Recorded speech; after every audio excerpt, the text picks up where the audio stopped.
Jesus did claim to be God in human form, and he actually was that, as a rational human being, I have to respond to that. And I have no other option. Yeah.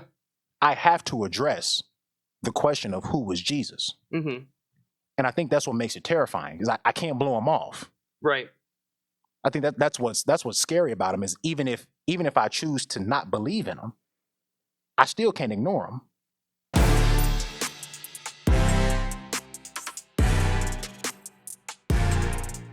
Ladies and gentlemen, welcome to yet another episode of the Identity Christ Is podcast, where we endeavor to bring the gospel message of Jesus Christ to the world through apologetics, through reasoning, through intellect, through difficult discussion. And terrible jokes. On that note, I am your co-host, Jalen Thompson. And I am Dylan Schweitzer. Dylan, how you doing today, man? I'm doing pretty good, man. How you feeling? No, I'm good. Today was a good day. That's great. It was a nice short day of work today, so I'm in a pretty good mood. Okay. Great. Let's dig into it, man. What do we got today? So, on the docket, we got the concept, did Jesus claim to be God? Oh, boy. And so one of the primary differences between the monotheistic religions out there, we talk about Judaism, Christianity, and Islam, is they all believe in one God, but they all have a different opinion on who Jesus was. So, for example, Islam does not believe Jesus to be God in the flesh. Right. And of course, Judaism does not believe him to be the Messiah. Right. But the Christians obviously have a very different take. And so today I think it'd be good to investigate if he even made that claim and what evidence there is that he did make that claim. Sure. Yeah, because obviously that the answer to that question is a really huge deal in terms of how you're going to perceive Jesus, as well as actually the Bible in entirety. In its entirety, actually. It depends on how you're going to answer that question. So let's dig into that. But I think first things first, if we want to find out information about Jesus, where will we go? Absolutely. Well, obviously, the first place we would want to go would be the New Testament, specifically the Gospels, which would be the biographies we have about Christ. Right. Eyewitness testimonies. Yes. Written about Christ. Within the same lifetime. Yeah, exactly. Within the same lifetime as Christ. And these are people who walked with him during his ministry, right? And those four Gospels that you mentioned were Matthew, Mark, Luke, and John. Okay, cool beans. So that's where I'd find out information if I wanted to find out about Jesus. Right. But then the question becomes, within these four documents, are they reliable documents that provide accurate information about Jesus? So we would need basically tests to determine the historical reliability of these documents. Absolutely. Yeah, we want to make sure we're using decent information. Yeah, exactly. So I think one thing that we first ought to do is come up with some tests. And there are four tests that I actually got from a different minister and pastor in terms of testing the historical reliability of the Gospels. His name's Cliff Nichole. He does a YouTube channel called Give Me an Answer. You guys go check that out when you get a chance. It's a really good ministry that they got going with college students and going around on different campuses. But there are four tests that he brought up that I've used myself to determine the historical reliability of an ancient document, not just the Gospels, but you can do this on any document. So first test that he used is literary style. And basically that helps to determine how you're going to read whatever document that you're reading. Like, for example, if I'm reading poetry, I'm not going to read that the same way I'm going to read historical narrative. Right, or an autobiography. Exactly. So the Gospels were written in a literary style of historical narrative. They read like the LA or the New York Times. Okay. At this time, at this place, Jesus said this, Jesus did that. So that's the literary style of all four documents. So it reads like something that actually happened, or it reads the way an eyewitness would report something happened. Now, next test he would say is internal consistency. Basically, are the documents consistent, or do they cause mass confusion on part of the authors that leave people questioning whether or not these events actually took place?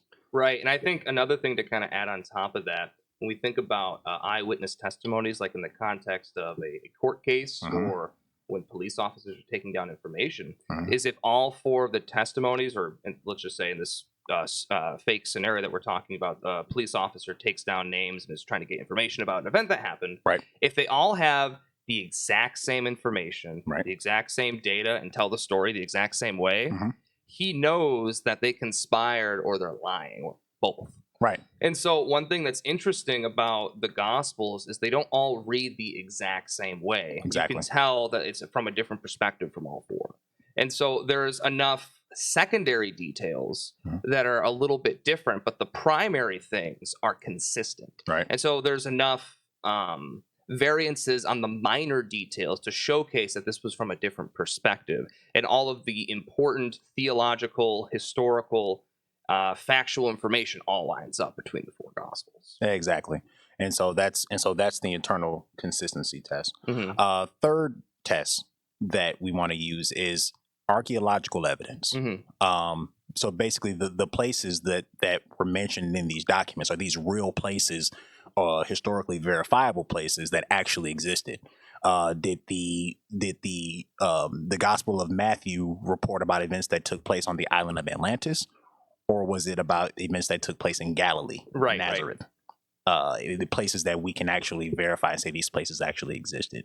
And when you read the four Gospels, these are places that actually existed: Galilee,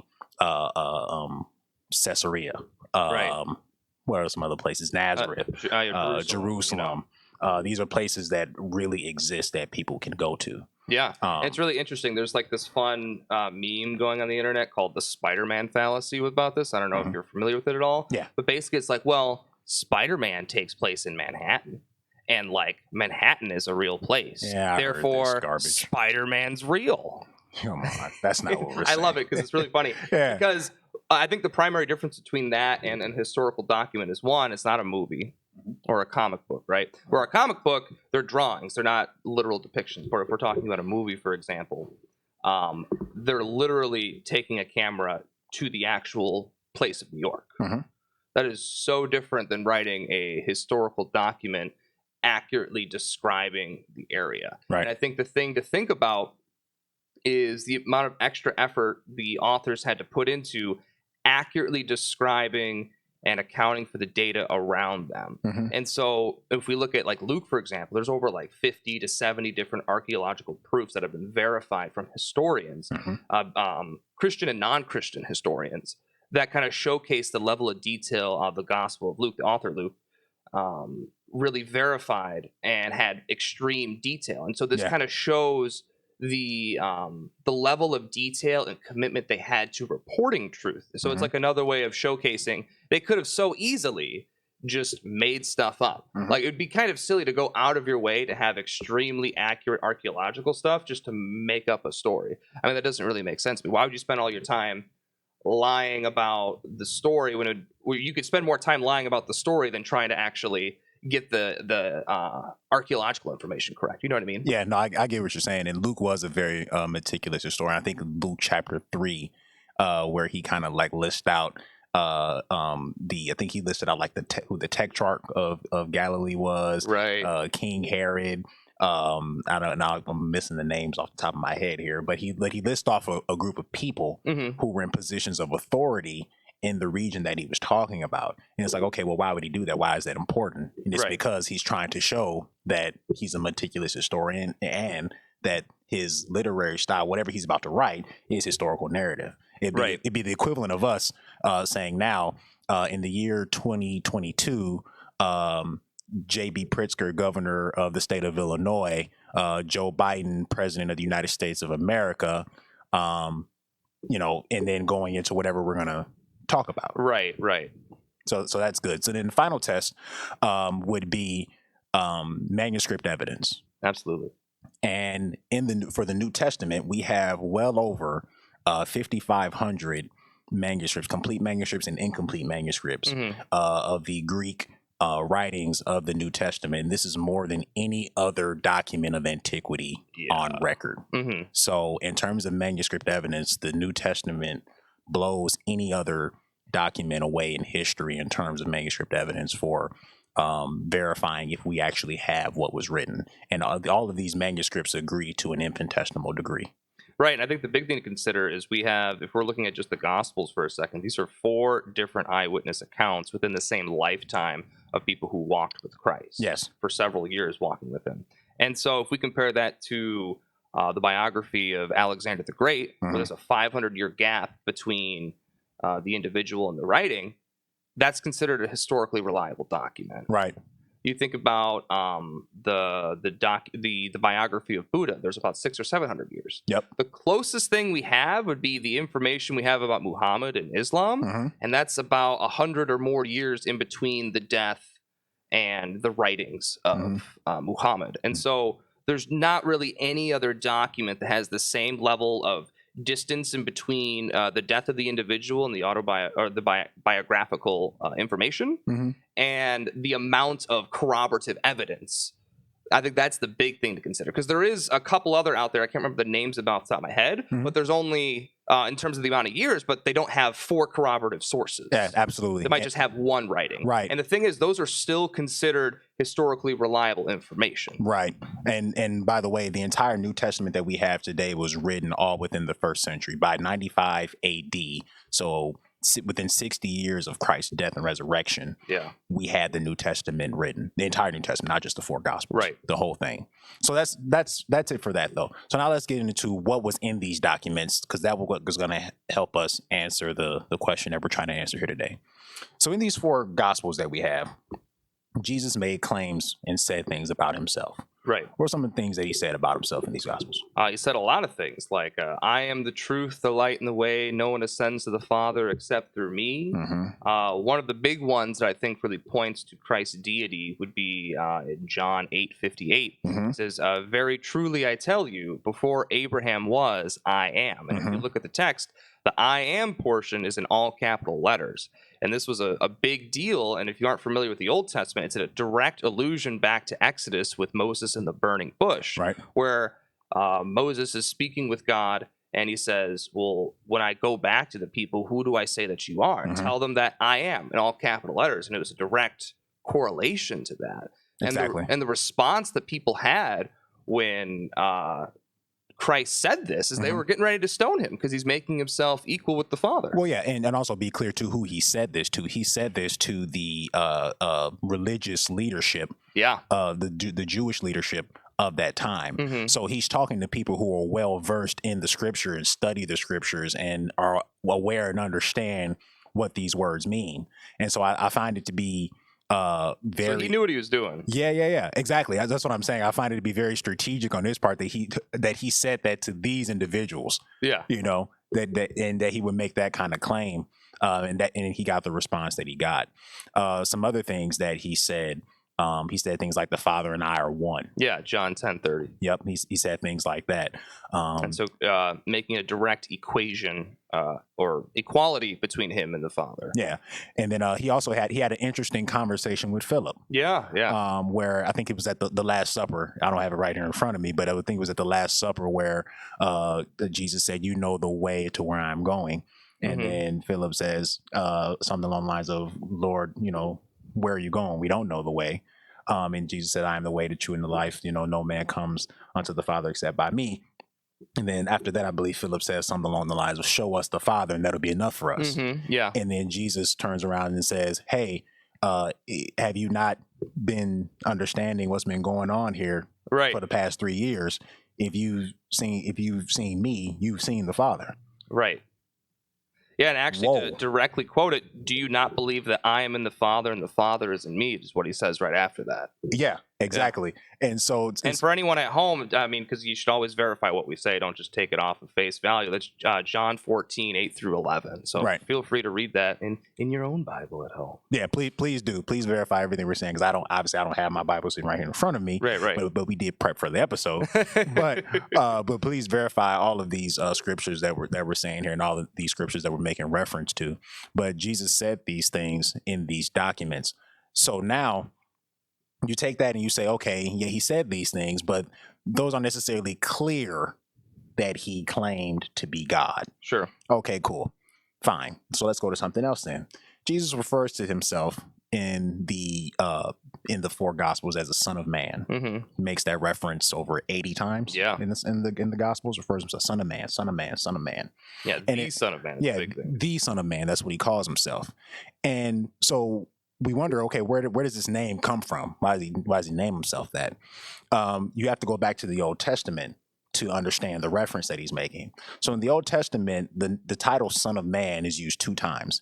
You have it in the book of Ezekiel, where God refers to Ezekiel, the prophet he was speaking to at the time, as Son of Man. Son of Man, do this. Son of Man, do that. And Ezekiel would go and do it.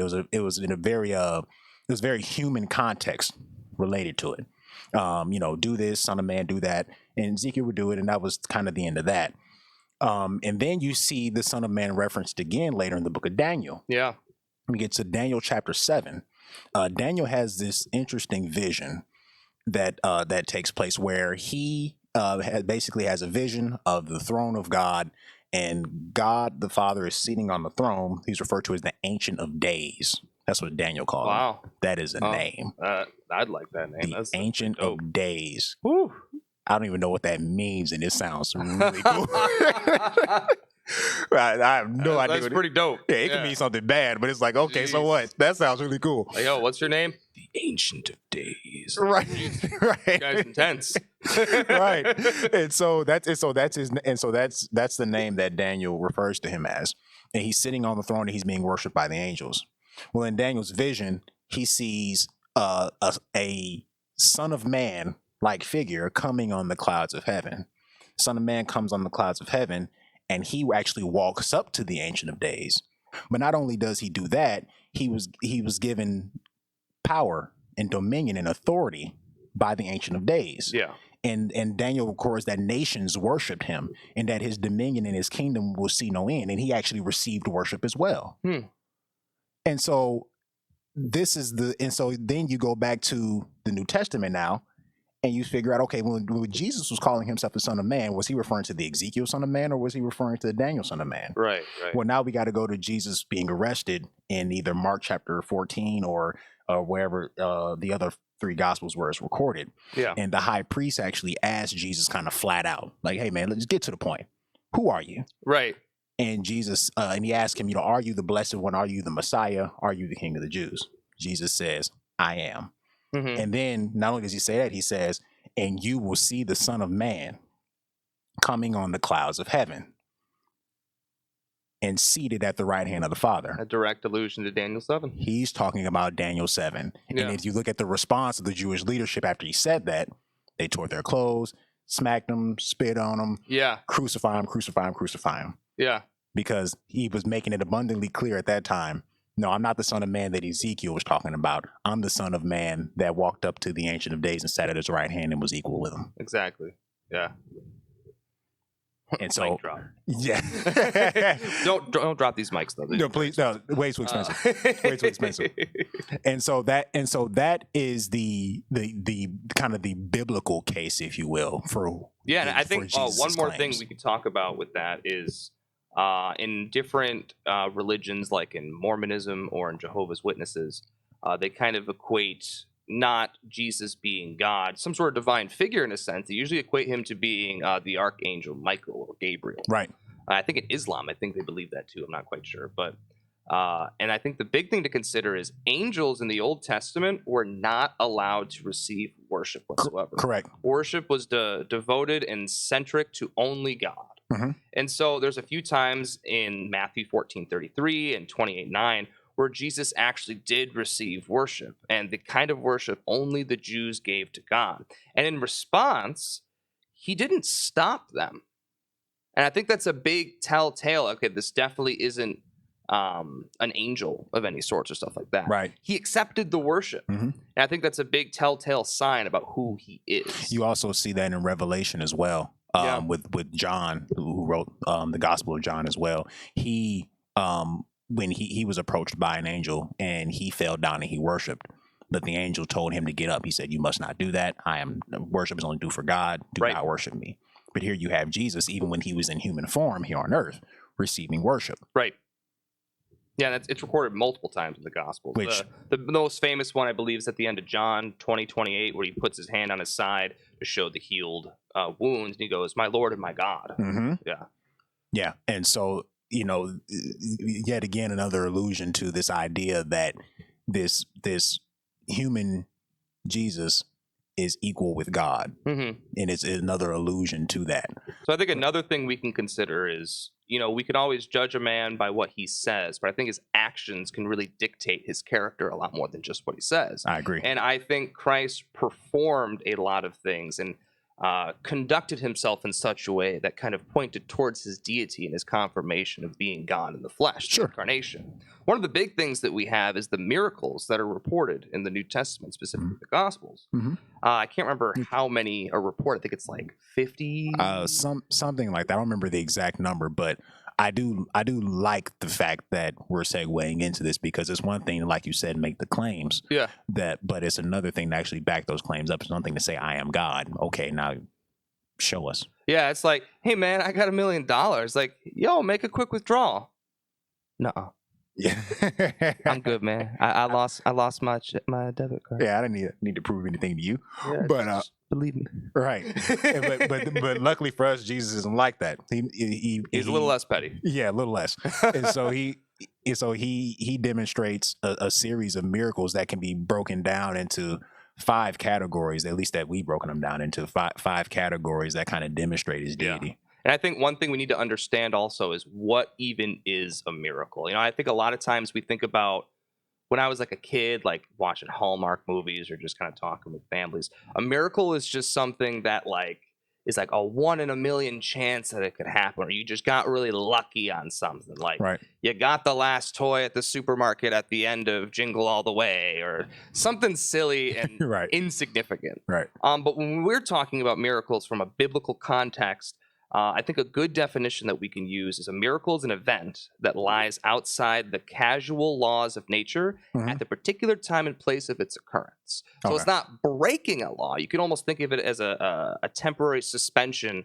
or I guess from a biblical perspective, an outside source intervening to manipulate the law momentarily, right, to perform some sort of action. Okay. And especially when you think about if we have a spaceless, timeless, immaterial creator and he wants to make himself known, what better way to showcase that he is there than other than through the work of miracles to kind of showcase those sort of things? I mean, because you could, I think there's so many ways you could showcase that, but I think that's one of the most important things, to show that you have dominion and power over the thing that you created. And I think that's a clear way from our perspective that we could see that. That's a really great point. And now that I'm thinking about it, because you just made that point, Jesus did that from the very beginning with his birth. I mean, off the rip, right? A virgin will conceive and give birth to a son. Yeah. I mean, when you think about that, okay, a virgin will conceive. You think, okay, they're going to have sex. She's going to be, with her husband, and they'll conceive. Not this time, right? Jesus comes in and says, no. I'm not going to be born the same way everybody else is born. No. I'm going to do it differently. Coming in hot. And differently than everybody else, right? and so you think about it, like he's been this whole miracle thing. He was doing it even before he could walk, in a human form at least. So from there, I guess let's get into the different types of miracles that he so there's 5 different types of miracles. We have miraculous provision, so it's like feeding the 5,000, turning water into wine, helping disciples catch a large amount of fish that are pretty much overflows 2 full boats. So this kind of showcases his dominion and power over these sort of things to manipulate these. Another popular one would be casting out evil spirits, so kind of showing a dominion and power over the supernatural and the demonic. Another one would be miraculous healing, so like healing the blind, the deaf, the lame, the sick, the injured, and the affirmed. We have several accounts of that in the New Testament. Authority over nature and natural forces. So when we think about, I think one of the most famous one is when he says, "Peace, be still," and kind of calms down the storm. Or when he walks on water. Yeah. That's actually one of my favorite miracles that he performed. Yeah. I've been trying to do that since I was a kid. And then a fifth category would be resurrecting life, so bringing Lazarus from the grave, this little girl up, and of course his own life. Yeah, absolutely. And I think there are three of those. I think that even a non-believer could find attractive. There are three of those that we can find most attractive to us, and that's his authority over nature. Okay. Because we don't have authority over nature. We can't stop earthquakes. We can't stop floods. We can't walk on water. We can't turn water to wine. We can't do those things. We can't tell a storm, peace, be still. Which, by the way, we can get into a church side conversation about that, because we oftentimes try to quote that as like, tell the storms of your life, peace, be still. And that's not what Jesus meant. Yeah. But anyway, so he has authority over nature. And then he also has authority over sickness. Yeah. Which is something that we can't avoid. You can be as healthy as an ox all your life, and then all of a sudden, boom, I got cancer. Right. And it takes me out. That's another area that I think we find most attractive. And also his authority over death. Yeah. Because the death rate is a very impressive statistic. 1 out of 1. Dying is really bad for your health. That was funny. Yeah, and so those three areas of authority that he exercised the miracles in, I think we find most attractive, because those are 3 areas that all of us are plagued by. Yeah, it's inescapable. Inescapable, and either directly or indirectly at some point in our life, we all wish that we can stop this sickness, or stop this person from dying, or stop ourselves from dying, or stop nature from doing what it's doing. Right. And I think the death thing specifically is really fascinating, because all forms of nature has this sort of cyclical process of being born or created, however you want to look at it, and then eventually dying and kind of going into the earth, and this whole big process, this sort of natural cycle of life and everything like that. And so I think showcasing a deity to be able, or being able to showcase power over this sort of natural process that we observe in nature, in a sense, we could look at it as if he's suspending it, changing it, or even kind of reversing it, however you want to look at that, showing that sort of authority over this sort of natural law, I think really kind of showcases the power. Yeah, absolutely. So that's all Bible kind of references in terms of the Jesus claim to be God, which obviously we need. Right. And by the way, the documents that we get all these miracles and things in Jesus, the life and times of Jesus, if you will, from, were written by Jews who had no reason to write this. They had no incentive to make this up. Yeah, they're already God's chosen people. I mean, dude. Well, already God's chosen people. Thought the Messiah was going to look totally differently than the way Jesus came. Jeez. So it's not like Jesus was this, super attractive, a person who, just kind of oozed messianic charisma. Right. That's not who this guy was. Coming in with sunglasses. Yeah. That or anything that would, have us look at him and desire him, according to scripture, that can be found in Isaiah. And so, we have to also keep that in mind too, who this was written by and why they wrote it. These guys stood to gain nothing, and then if you look at what happened to them after they wrote it, they didn't gain anything. They didn't stand to gain it before they wrote it, and they definitely knew that after they wrote it. Oh yeah, extreme persecution, being jailed, beaten, killed, ultimately killed. Yeah, ultimately killed. But that's all Bible talk. So that's kind of the internal evidence. Yeah, that's kind of internal evidence. So within the Bible, those are sort of the evidences that we have. So I think the big thing we need to think is, okay, let's say we toss the Bible aside for a moment. Can we make a case for Jesus's deity without using the Bible? And let's take it a step further, without people who even believed he was the Messiah, without believing people who were not Christians. I think that's the big thing, because we could make the argument that, well, they were Christians. Of course they thought that. Sure. You know what I mean? Sure. So we need to use some sort of non-biblical source from non-Christians to kind of confirm some basic facts. Absolutely. And so I think 3 specific historians or historical documents that we can kind of point to just to kind of flesh this concept out a little bit. The first one, now I'm going to butcher some of these historical names. It almost looks like the word phlegm, but phlegon. Yeah. Phlegon, yep. So he records in the time of, again, another historical name I'm probably going to butcher, but Tiberius Caesar.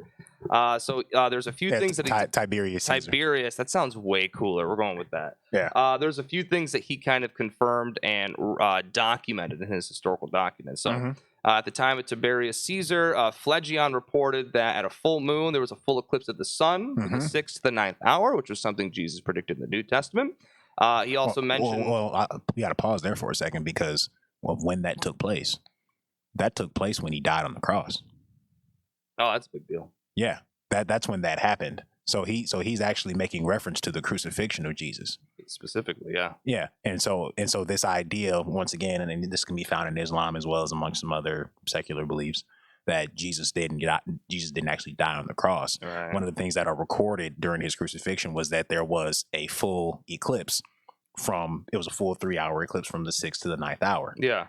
And here we have a historian reporting this who's not in the Bible, who wasn't a believer. Right. And he's reporting the exact same thing. That's big. Big deal. The other two things that this historian kind of pointed out in the 13th or 14th book in his chronicles, not only ascribed Jesus a knowledge of future events, but also testified that the result corresponded to his prediction. So this is in Book Jude, chapter 14.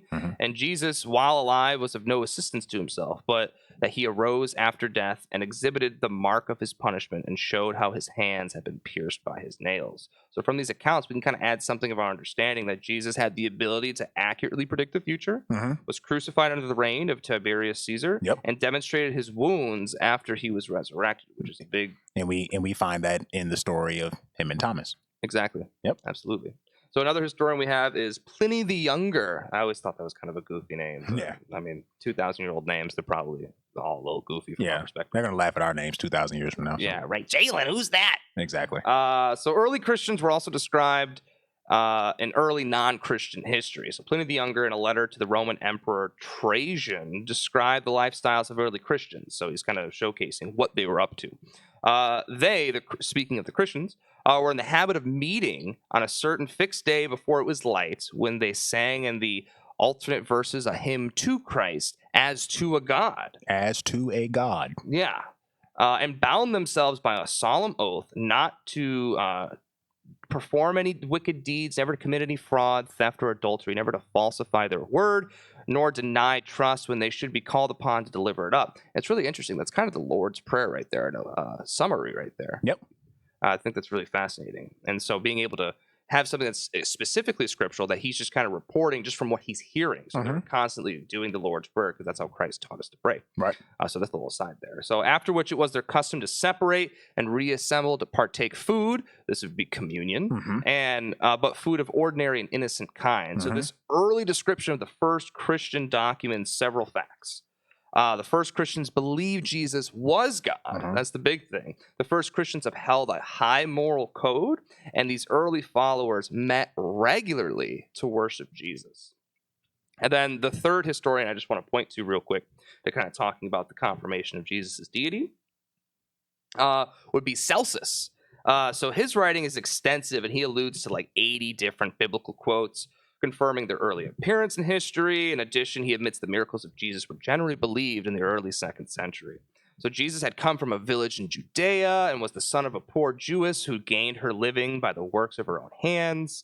His mother had been turned out of the doors by her husband, who was a carpenter by trade, on being convinced of adultery, and with a soldier named Panthera, being thus driven away by her husband and wandering about in the distance, she gave birth to Jesus, a bastard. Jesus, on account of his poverty, was hired out to Egypt. While he was there, he acquired certain magical powers, which Egyptians pride themselves on possessing. He returned home highly elated at possessing these powers, and on strength of them, gave himself out to be a god.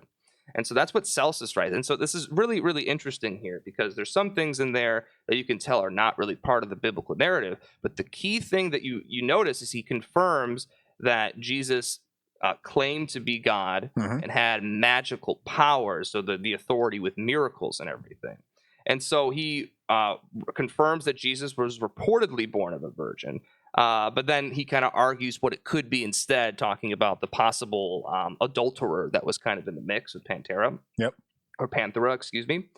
And then he tries to give an explanation for the supernatural account by going to Egypt and kind of acquiring some sort of supernatural power that way.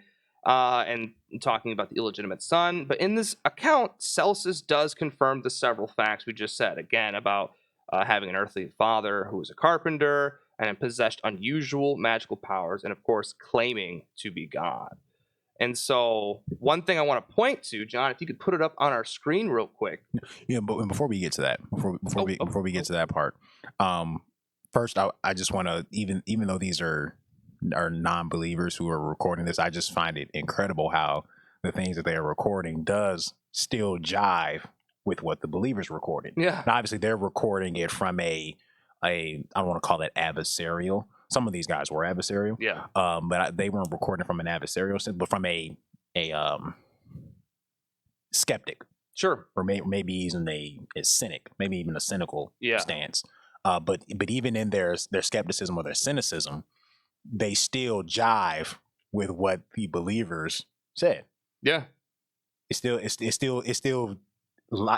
doesn't all flow down to, okay, this is God, but it still gets me on that track that, okay, this guy, okay, he's born of a virgin, he had these, you may call it magical powers, okay, fine. Sure. He had the ability to do things that the average person couldn't do. Right. Okay. You know what I mean? And so I just find it I find it to be very interesting that these things were recorded even by people who don't believe.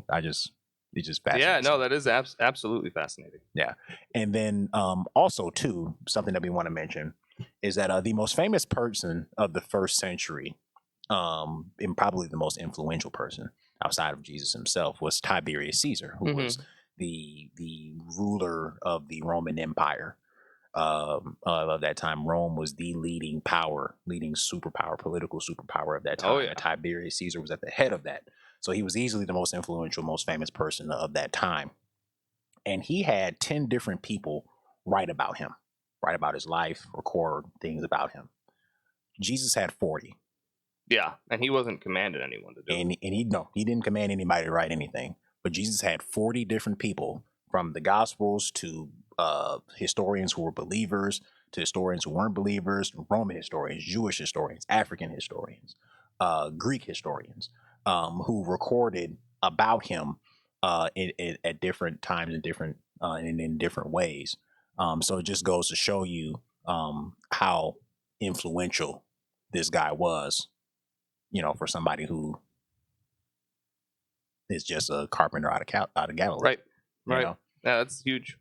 So I think now it's a good time for us to go to that picture. Yeah, so this picture kind of showcases a few of the ones we've already alluded to, but several other sources that kind of help paint a picture of who Jesus was and who he claimed to be. So if you kind of look, starting from the bottom left, we have Thales. Jesus lived and Jesus was crucified. The darkness and the earthquake, the confirmation of that. Tacitus called the Christ, followers Christians, and executed under Pilate. Again, these are just little bullet point concepts. Right. Bars, man, all these old names, man, I'm going to butcher them all. Bar Serapion. Yeah, Serapion. Serapion. That sounds like a rap name. He was a wise king. The Jews wanted him dead, and the teachings remain. Phlegon predicted the future. Jesus rose after death, showed signs of crucifixion. Pliny the Younger, followers thought he was God. Suetonius, Jesus was a real man. He was called the Christ and caused Jewish disturbance in the community. Celsus, allegedly born of a virgin, father is a carpenter, and had miraculous power.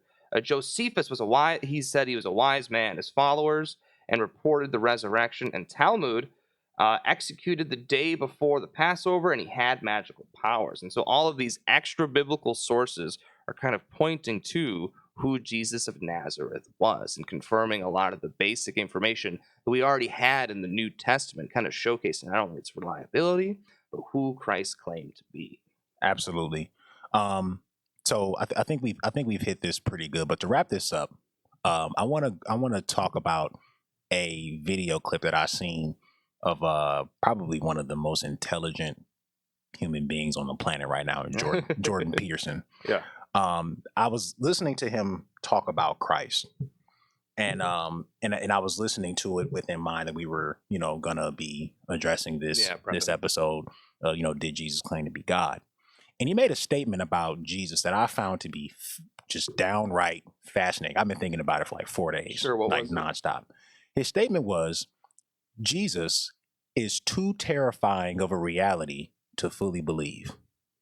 Wow.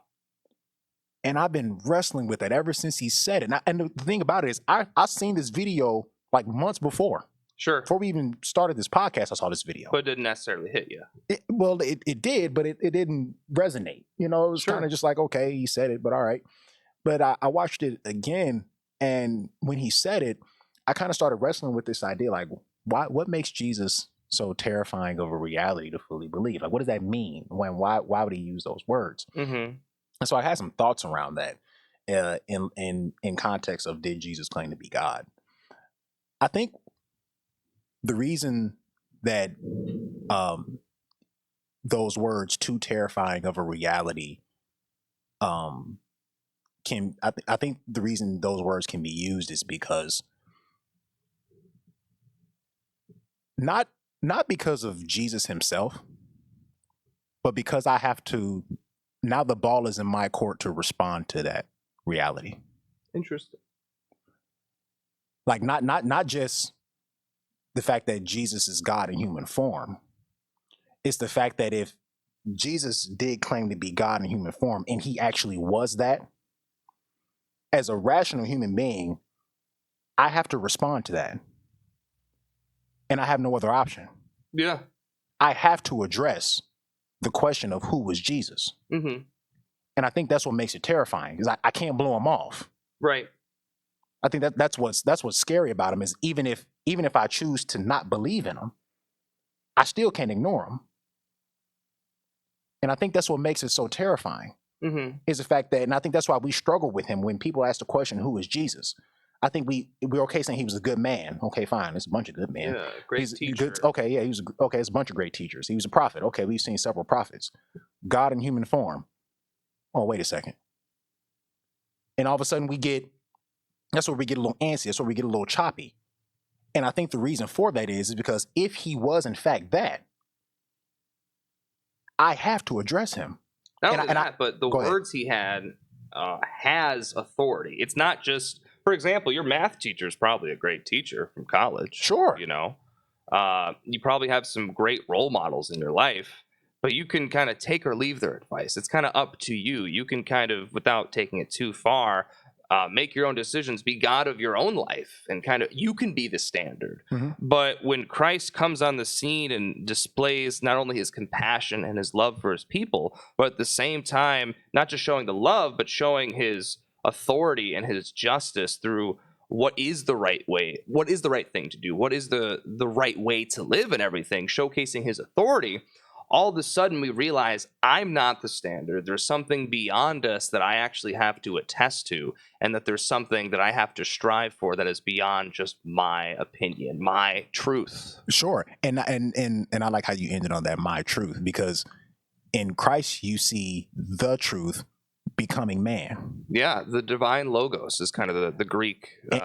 And you see him degrading himself, which it is degrading to become a human being. If for God to become a human being is degrading, right? I mean, for God to put on the spaceless, timeless, immaterial creator of this universe to put on human flesh, right, is a downgrade, right? And for him to do that, though, Tesla to a Honda, right?